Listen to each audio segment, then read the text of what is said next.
Salut les nerds et bienvenue sur Von Guru. Aujourd'hui dans Tech Critique, on va parler smartphone.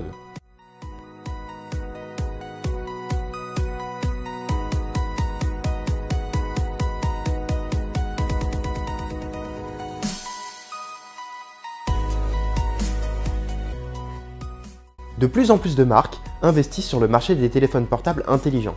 Cela a pour conséquence une énorme liste de modèles avec des caractéristiques différentes. Et il y a vraiment de quoi s'y perdre. Le problème aujourd'hui, c'est que les gens se reposent sur la renommée de la marque et sur le look du téléphone plutôt que ce qu'il pourrait leur apporter.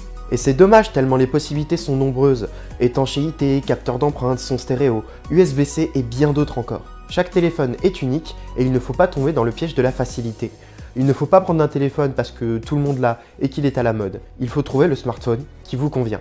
Définissez les technologies qui vous intéressent, votre OS, vos dimensions préférées et votre budget avant de pouvoir vous fixer sur un téléphone qui vous intéresse. Le budget, tiens, parlons-en. Aujourd'hui, la plupart des gens qui veulent acheter un téléphone à nu se dirigent vers le milieu de gamme. C'est pour cela que les marques font tant d'efforts pour se démarquer. Je vais vous parler aujourd'hui d'un téléphone qui se situe dans cette tranche de prix. Si vous souhaitez disposer d'un smartphone Android stock avec capteur d'empreinte et USB-C, je pense avoir une excellente solution à vous proposer. Vous l'avez compris, on va parler du Google Nexus 5X. La gamme Nexus comprend une série de terminaux tournant sur Android stock produits par Google en coopération avec d'autres constructeurs comme Motorola, Samsung ou LG. Notre appareil est d'ailleurs badgé LG en plus du logo Nexus. Allez, on va voir ce qu'il a dans le ventre et on commence tout de suite avec le packaging. Sobriété, élégance et efficacité, c'est ce qu'on ressent du bundle au début du déballage. C'est une agréable surprise de voir comment ils ont intégré les informations de garantie via une petite carte. Il intègre également 90 jours de Google Play Music pour ceux que ça intéresse. Le chargeur et le câble se partent de connecteurs exclusivement USB-C, et c'est là que se situe le problème. Si vous souhaitez connecter l'appareil à un ordinateur, pour l'instant, il vous faudra acheter un adaptateur USB-C vers USB. C'est là que se situe le principal problème du packaging, même s'il reste de très bonne facture. Parlons maintenant du téléphone en lui-même, et ça commence par la qualité de fabrication et le design. Le matériau principal pour le dos et les côtés est du polycarbonate, aussi appelé vulgairement plastique soft touch, et fait pâle figure à côté des modèles de la même gamme de prix, en aluminium ou ceux qui intègrent une plaque en verre à l'arrière. Le design en lui-même n'est pas mauvais, mais je trouve qu'il y a trop d'espace au-dessus et en dessous de l'écran et que ça nuit au design. Les boutons sur la tranche sont un peu rudes au début, mais après un peu d'adaptation, se révèlent plutôt pratiques. En termes de design et de fabrication, le résultat est donc plutôt mitigé. On enchaîne en parlant des technologies présentes sur ce téléphone. On commence par l'USB-C qui n'apporte intrinsèquement que des bonnes choses. Un rechargement plus rapide, des prises réversibles et des débits de transfert bien plus élevés. Seulement, peu d'appareils en sont pourvus et cela limite la compatibilité avec d'autres appareils. De plus, le lecteur d'empreinte au dos marche bien, tombe parfaitement sous le doigt et est très précis. C'est une réelle plus-value sur cette gamme de prix et il faut le prendre en compte. Une autre très bonne prestation, c'est celle de l'appareil photo qui est clairement une des meilleures des terminaux de moyenne gamme. Il se part d'un écran IPS d'une résolution de 1920 par 1080 pixels qui est loin d'être le meilleur du marché mais qui fait bien son travail, sans plus. Pour la partie son, il y a deux haut-parleurs disposés symétriquement au-dessus et en dessous de l'écran, mais qui, de base, ne peuvent pas s'allier pour fournir du son stéréo. Un développeur a trouvé une solution pour pallier à ce problème, mais c'est dommage qu'elle ne soit pas implantée de base. Rien à dire sur l'aspect connectivité, 4G de catégorie 6, meilleure norme Wi-Fi à l'époque de sa sortie, et NFC. Vous disposez donc du bouquet complet. En ce qui concerne l'aspect technologique, ce terminal rend une copie bien plus qu'honorable. On va désormais s'attarder un petit peu sur l'OS, et c'est là, pour moi, le meilleur argument de ce téléphone. J'apprécie réellement Android stock pour sa simplicité, son authenticité et sa fluidité. On sent que l'on a affaire à quelque chose d'épuré et pas à une surcouche qui dénature l'aspect graphique, est moins optimisé et qui demande une certaine adaptation.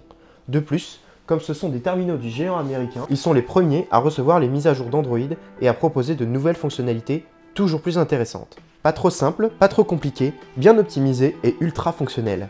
C'est pour moi ce qui caractérise Android stock. Je suis dithyrambique sur cet OS car c'est celui qui me correspond le plus devant CyanogenMod. Et on finit par l'utilisation au quotidien parce que c'est ce qui nous intéresse, comment le terminal va réagir en fonction de nos besoins quotidiens. En termes de batterie, une utilisation basique permet au téléphone de durer un peu plus d'une journée, ce qui est bien meilleur que son prédécesseur, le Nexus 5, et qui le positionne dans la moyenne. Le téléphone dispose de la norme de rechargement rapide, c'est-à-dire que pour le recharger complètement, il vous faudra environ 1 heure. Difficile de faire mieux en termes de confort, surtout si vous avez une batterie externe. Lorsque dans les transports, après avoir déverrouillé grâce au lecteur d'empreinte votre Nexus, vous aurez besoin de vous distraire en lançant un jeu. il ne faiblira que très rarement sur les jeux très gourmands comme Hearthstone ou la série des Asphalt. Il faudra pour cela baisser la qualité et faire des concessions sur le framerate. Voilà à peu près tout ce qu'il vous faut si vous souhaitez faire l'acquisition de ce Nexus 5X. Il est temps de faire les comptes et je pense que Google nous propose une solution très intéressante à ce prix-là. Oui, parce qu'avant il était à 479 €. Bon, on va vite oublier ça et se concentrer sur ce que ce smartphone fait de bien. Android Stock est une réelle valeur ajoutée et il convaincra bon nombre de personnes, dont moi, qu'il est le meilleur OS disponible sur le marché. La batterie, l'appareil photo, l'USB-C ou encore le capteur d'empreinte montrent que ce smartphone a clairement des arguments pour se battre sur le milieu de gamme contre principalement le OnePlus X et le Honor 7. Pourtant, il y a clairement quelques ombres au tableau et c'est mon devoir de vous les partager. Clairement, pour moi, faire commander un câble supplémentaire au client pour la compatibilité est une erreur marketing. Ne laissez pas celui qui ne s'est pas renseigné découvrir avec horreur qu'il ne peut pas transférer ses musiques parce que le câble n'est pas fourni. De plus, les matériaux ne sont pas un problème en soi, mais plutôt vis-à-vis de la concurrence qui propose des matériaux bien plus premium comme l'aluminium ou le verre. Je trouve également qu'il y a trop de parties non utilisées au-dessus et en dessous de l'écran et qu'il y avait matière à faire de bonnes choses. En conclusion, je trouve qu'à ce prix-là, c'est un très bon smartphone avec des technologies récentes et un OS pur, mais qui montre cependant quelques limites. Et cela se ressent sur sa note finale qui est de... Dans cet édito, je voulais vous parler un petit peu du positionnement de mon émission. Pour moi, une vidéo, c'est l'occasion de développer une argumentation, d'apporter un point de vue. Grâce à elle, vous arrivez à faire passer un message, à partager vos convictions. Je trouve juste que ces derniers temps, les revues hardware sont devenues un peu stéréotypées. De plus, le produit n'est pas la vidéo, il est réponse à un problème et vecteur d'argumentation. Je vois trop de vidéos aujourd'hui où l'on ne fait que réciter les points positifs et les points négatifs en plus de la fiche technique, sans rien apporter de plus. Attention, ce ne sont pas de mauvaises vidéos, je dis juste qu'il y a tellement de matière à exploiter que c'est dommage de rester en surface. C'est bien entendu mon avis et je conçois qu'il y ait des gens qui aient une vision opposée à la mienne. Vous l'avez compris, je n'aime pas juste réciter la fiche technique. Pourquoi me direz-vous? Juste parce que vous y avez accès en 2 clics, mais surtout, lorsqu'on s'interroge sur un produit en vue d'un achat, on ne regarde pas qu'une seule vidéo, on en regarde plusieurs. Et dans ce cas-là, voir plusieurs types réciter, dire que le smartphone a un Snapdragon 808, qu'il a 16 Go de mémoire ou un écran 5,2 pouces, c'est useless. C'est pour ça que ma vidéo adopte un positionnement particulier. Je vous donne mon avis sans pour autant rentrer trop dans les détails. J'espère que cette vidéo vous aura fait réfléchir sur une des problématiques majeures dans le choix d'un smartphone, l'effet de mode. N'hésitez pas à me faire part de vos avis constructifs dans les commentaires et je vous donne rendez-vous pour le prochain Tech Critique la semaine prochaine.